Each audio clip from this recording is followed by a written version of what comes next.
Break के बाद आप सभी का स्वागत है। बात करेंगे रूस और यूक्रेन के बीच महासंग्राम को लेकर। रूस यूक्रेन के बीच जहां भीषण जंग जारी है, तो वहीं इस युद्ध में हर दिन एक नया मोड़ आ रहा है। और अब पिछले काफी समय से रूस यूक्रेन का युद्ध रुकवाने की कोशिश में जुटे अमेरिकी राष्ट्रपति ट्रंप ने बड़ा बयान दिया। ट्रंप ने कहा कि अगले 2 हफ्तों में वो इस युद्ध को लेकर एक बड़ा और महत्वपूर्ण फैसला लेंगे। उन्होंने संकेत दिया कि वो रूस पर भारी भरकम प्रतिबंध या फिर टैरिफ लगा सकते हैं, या फिर यूक्रेन को कह सकते हैं कि ये अमेरिका का युद्ध नहीं है। ट्रंप का ये फैसला अगले 2 हफ्तों में होने वाली घटनाओं पर निर्भर करेगा। उन्होंने रूस के राष्ट्रपति पुतिन और यूक्रेन के राष्ट्रपति जेलेंस्की के बीच मुलाकात की वकालत की। ट्रंप ने कहा कि मैं चाहता हूं कि दोनों नेता एक साथ बैठें।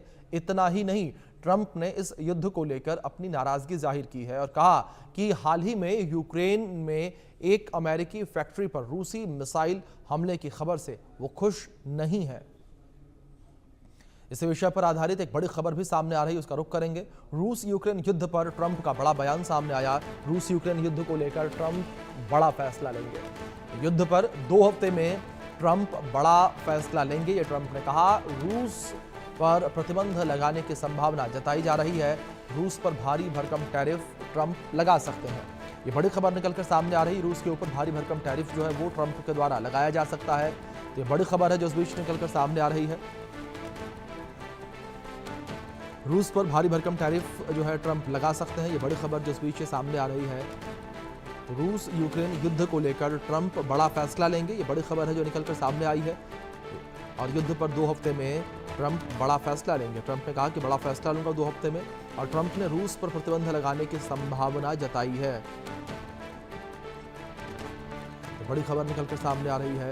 एक बड़ा फैसला ट्रंप के द्वारा लिया जा सकता है। रूस यूक्रेन युद्ध पर ट्रंप का बड़ा बयान सामने आया।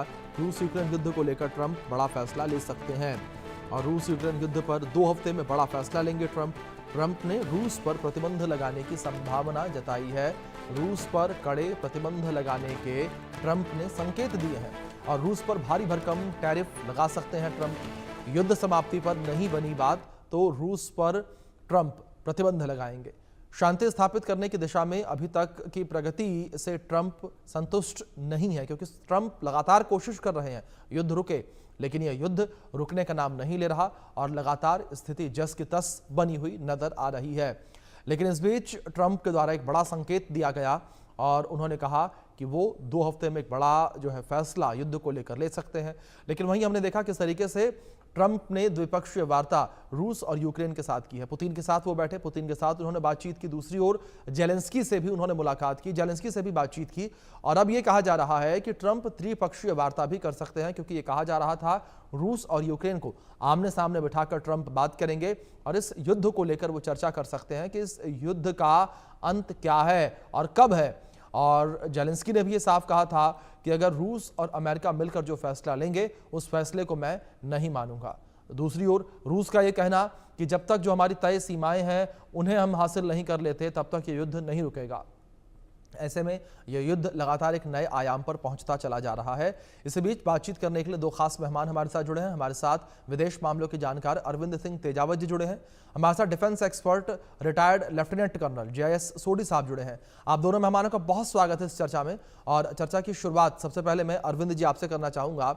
अरविंद जी, जो स्थितियां बनती नजर आ रही हैं और ट्रंप का बार बार अपने बयानों से पलटना, अब एक बार फिर से वो ये इंडिकेट करते नजर आ रहे हैं कि 2 हफ्तों में एक बड़ा फैसला लेंगे और भारी भरकम टैरिफ रूस के ऊपर लगा सकते हैं। और अभी कुछ दिन पहले ही बातचीत हुई है दोनों नेताओं के बीच। अभिषेक जी, सही बात कही है आपने। और अमेरिका लगातार अपनी स्थितियां बदल रहा है, जो ये संकेत दे रहा है कि सब कुछ ठीक ठाक नहीं है। और खुद अमेरिका ये तय नहीं कर पा रहा है कि वह आगे क्या करें, खासकर रूस और यूक्रेन युद्ध को लेकर। क्या वह रूस और यूक्रेन को आपस में लड़ने दें, और अगर लड़ने देता है तो पूरी दुनिया में जो उसकी जो बादशाह का जो सपना है उसका क्या होगा। और अगर बिल्कुल नहीं बिल्कुल। लड़ने देता है तो अमेरिका इस युद्ध में अपने आप को कितना इन्वॉल्व करना चाहता है, वह देखना होगा। और एक तरीके से यह भी घोषणा है कि अमेरिका जो चाहता था वह मकसद हासिल नहीं कर पाया है, इसलिए वो लगातार रूस पे और पुतिन साहब पे वह ट्रम्प साहब दरअसल दबाव बनाना चाहते हैं। अभिषेक जी। जी।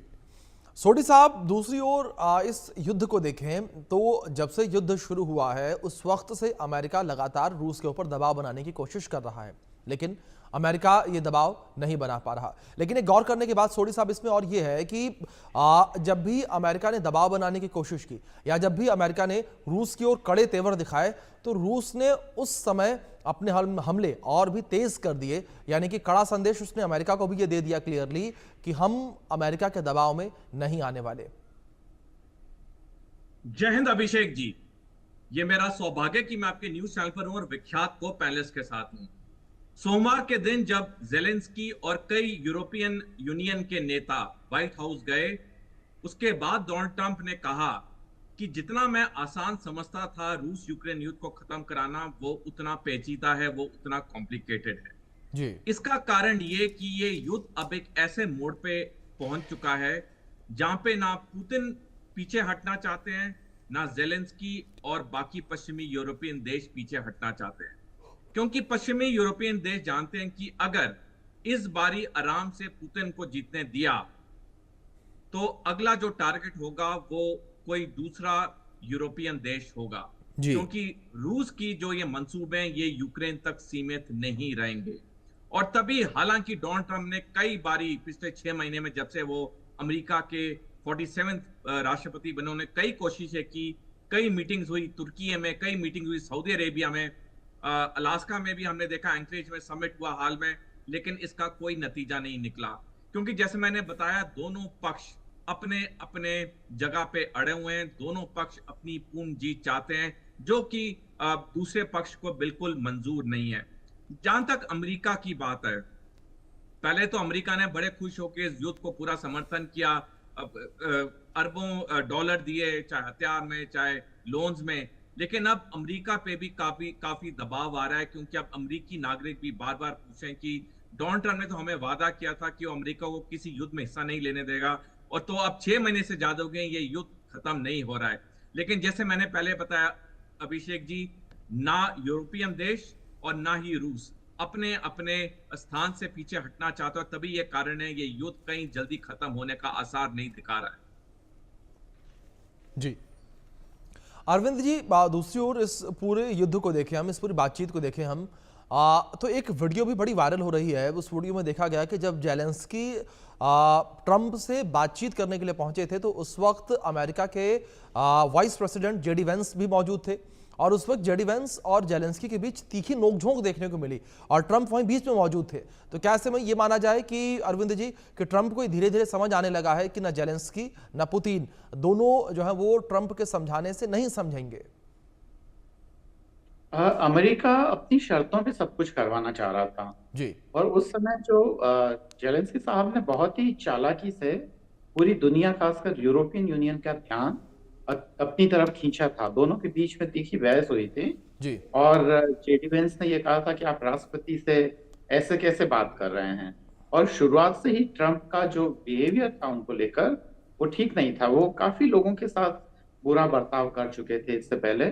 खुद मोदी साहब के सामने भी प्रेस कॉन्फ्रेंस के बारे करने के दौरान वो कुछ ऐसे असहज शब्दों को बोले थे। और आपको याद होना चाहिए कि जो दक्षिण अफ्रीकी राष्ट्रपति है रामाफोसा जी, उनको लेकर भी उन्होंने कोई तल्ख टिप्पणी की थी।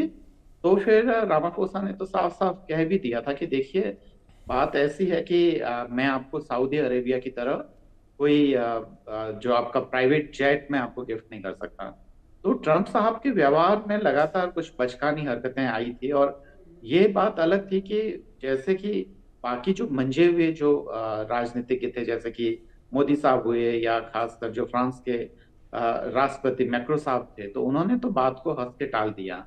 पर रामाफोसा उन्होंने प्रतिक्रिया दी और जो जेलेंस्की साहब थे उन्होंने बहुत ही कड़ी प्रतिक्रिया दी।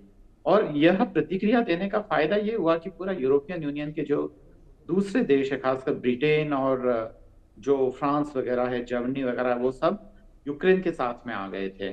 तो यह तो एक अलग ही है, पर ये पूरी जो चीजें ये बताती है कि दरअसल जो अमेरिकन कॉर्पोरेट्स के हित इतने ज्यादा तेजी से बदल रहे हैं चीजों को लेकर कि मुझे लगता है कि अमेरिका कहीं एक खास निश्चित नीति पर चलने की कंडीशन में नहीं है।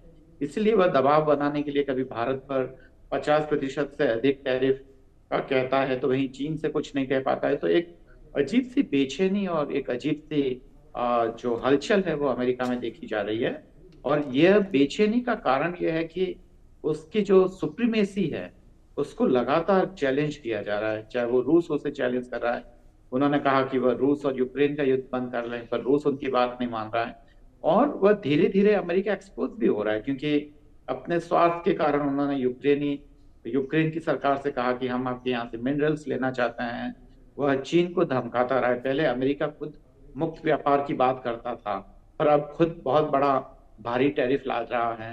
तो यह दरअसल अपनी जो नंबर वन की जो स्थिति है उसको जो बार बार पूरी दुनिया से जो चैलेंज मिल रहा है, तो यही असहजता जो है वो वहां के राष्ट्रपति में भी नजर आ रही है, जो ये बताता है कि पूरी दुनिया जो है वो एक नई व्यवस्था की ओर अग्रसर हो रही है।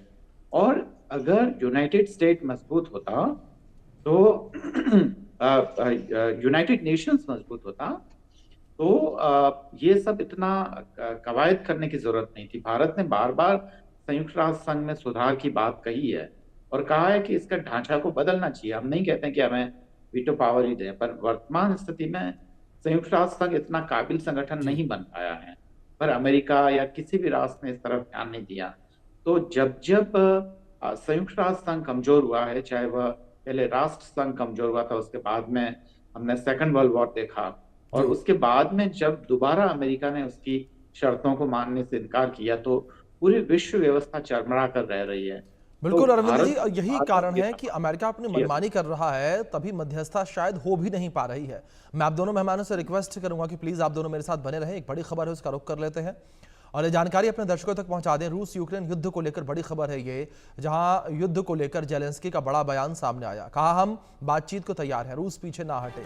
रूस बातचीत से पीछे हटे तो पाबंदी बढ़े, ये कहा जेलेंस्की ने। ये बड़ी खबर निकलकर सामने आ रही है। जेलेंस्की भी ये कहते नजर आ रहे हैं कि हम बातचीत के लिए तैयार हैं, लेकिन रूस पीछे ना हटे। साथ ही साथ जेलेंस्की ने यह भी कहा कि अगर रूस पीछे हटे तो पाबंदी बढ़े, यानी कि ज्यादा पाबंदियां रूस के ऊपर लगाई जाए, ये कहना है जेलेंस्की का। यानी कि जेलेंस्की जो है वो भी बातचीत करना चाहते हैं, वो भी इस युद्ध का हल चाहते हैं। लंबे समय से चला आ रहा ये युद्ध जो है वो समाप्ति की ओर नहीं बढ़ पा रहा है, क्योंकि लगातार जब भी प्रयास किए जा रहे हैं युद्ध समाप्ति को लेकर, तो बार बार ये स्थितियां देखने को मिलती हैं कि युद्ध जो है समाप्त नहीं हो पा रहा। पुतिन और जेलेंस्की की मुलाकात की संभावना बेहद कम है। जेलेंस्की और पुतिन के बीच बहुचर्चित मुलाकात की संभावना कम है। पुतिन और जेलेंस्की से मिलने के लिए तैयार हैं।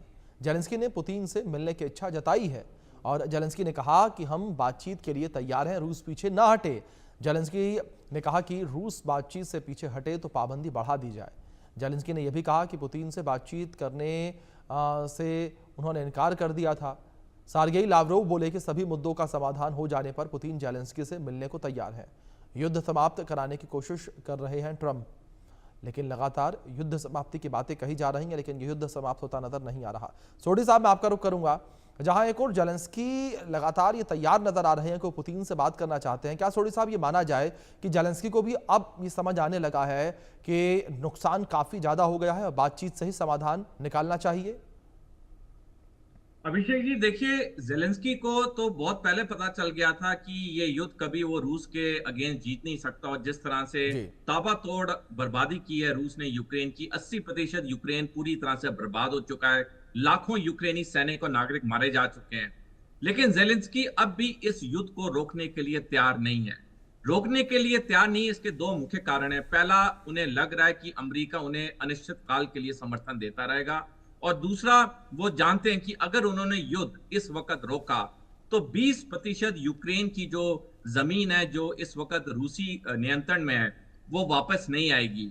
जेलेंस्की को अभी भी थोड़ी उम्मीद है कि शायद यूक्रेन की सेना ये जमीन या इसका बड़ा हिस्सा वापस ले ले रूस से, लेकिन वो होने से रहा।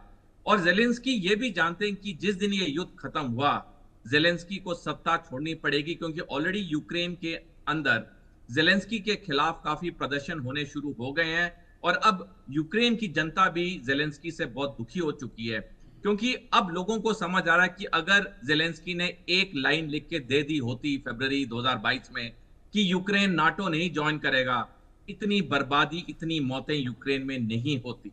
लेकिन जेलेंस्की ने ऐसा किया नहीं। अब वो अपने सत्ता में रहने के लिए इस आशा में कि शायद यूक्रेनी सेना जीत जाए रूसी सेना से, जो होगा नहीं। तो ये एक बिल्कुल एक सपने के तौर पे वो बैठे हुए हैं कि शायद उनका सपना हकीकत हो जाए, लेकिन ऐसे होने से रहा। जहां तक बात है दोनों नेताओं की मिलने की, ये दोनों नेता तभी मिलेंगे जब एक सीज फायर एग्रीमेंट पूरी तरह से दोनों पक्ष अप्रूव करेंगे और तभी मिलेंगे हस्ताक्षर करने के लिए।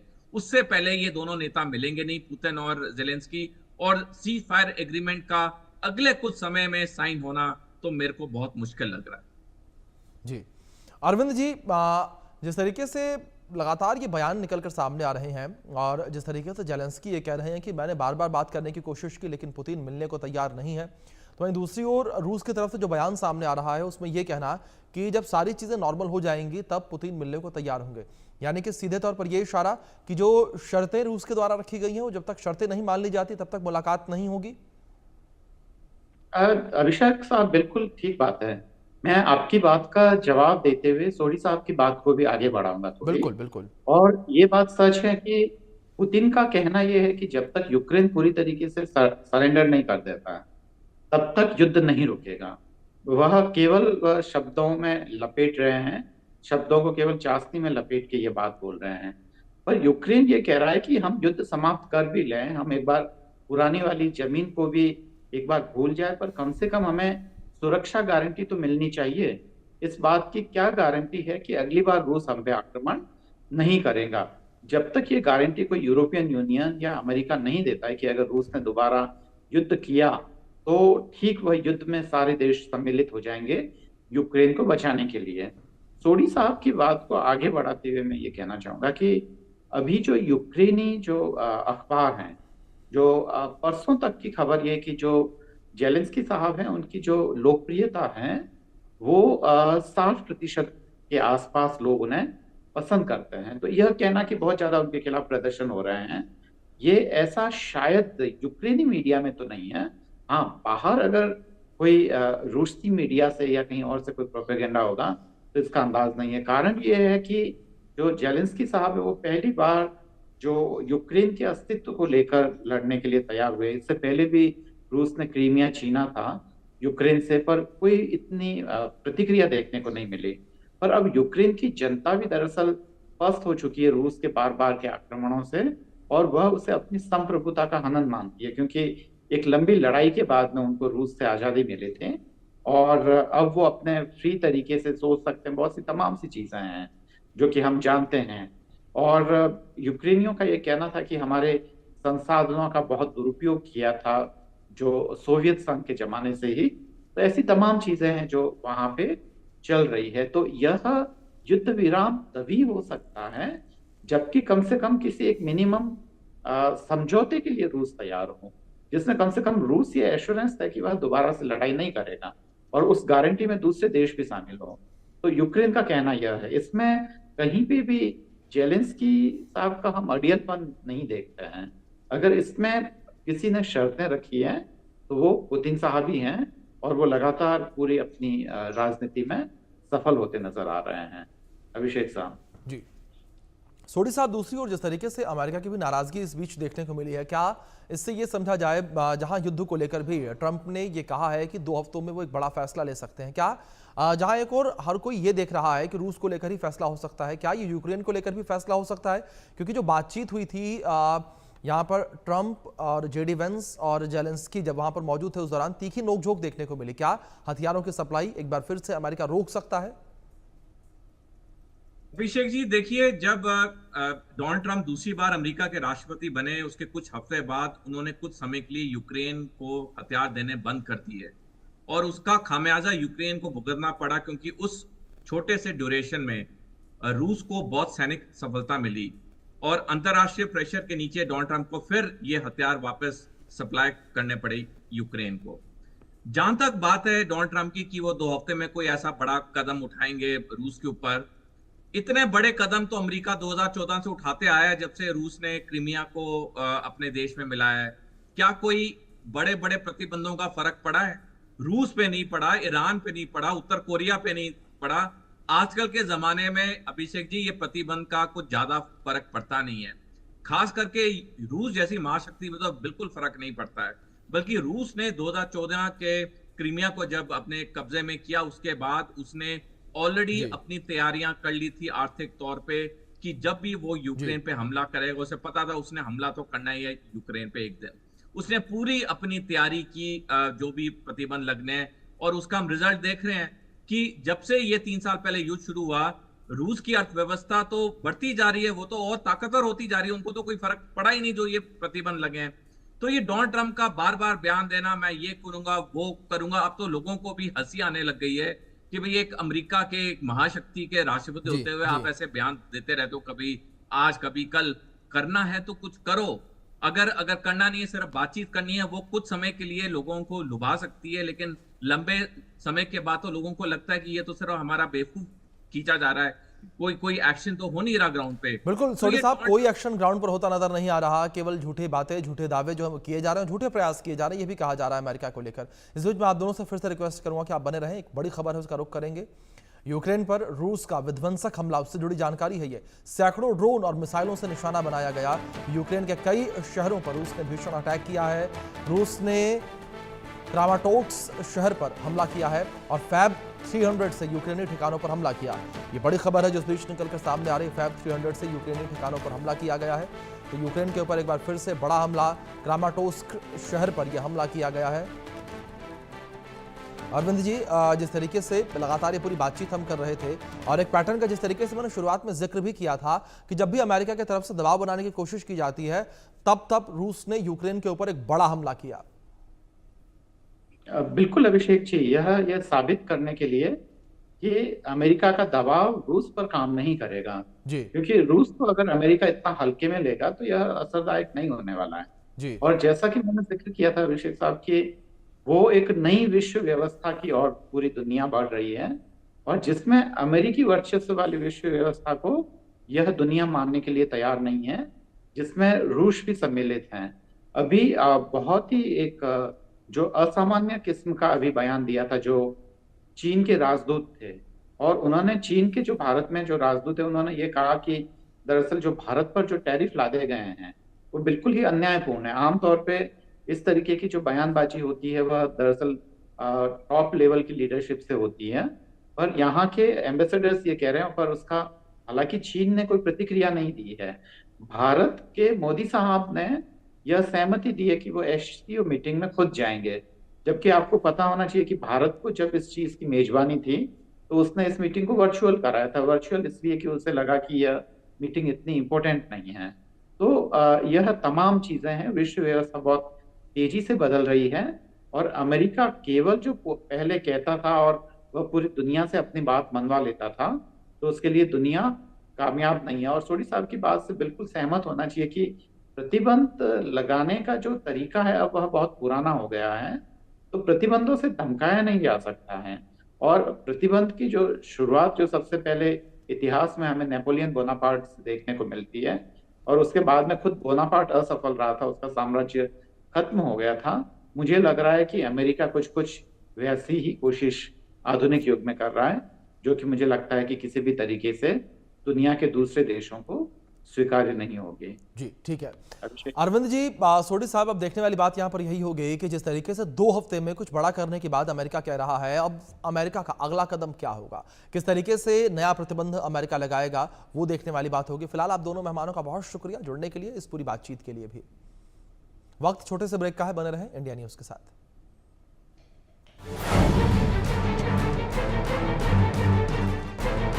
आधी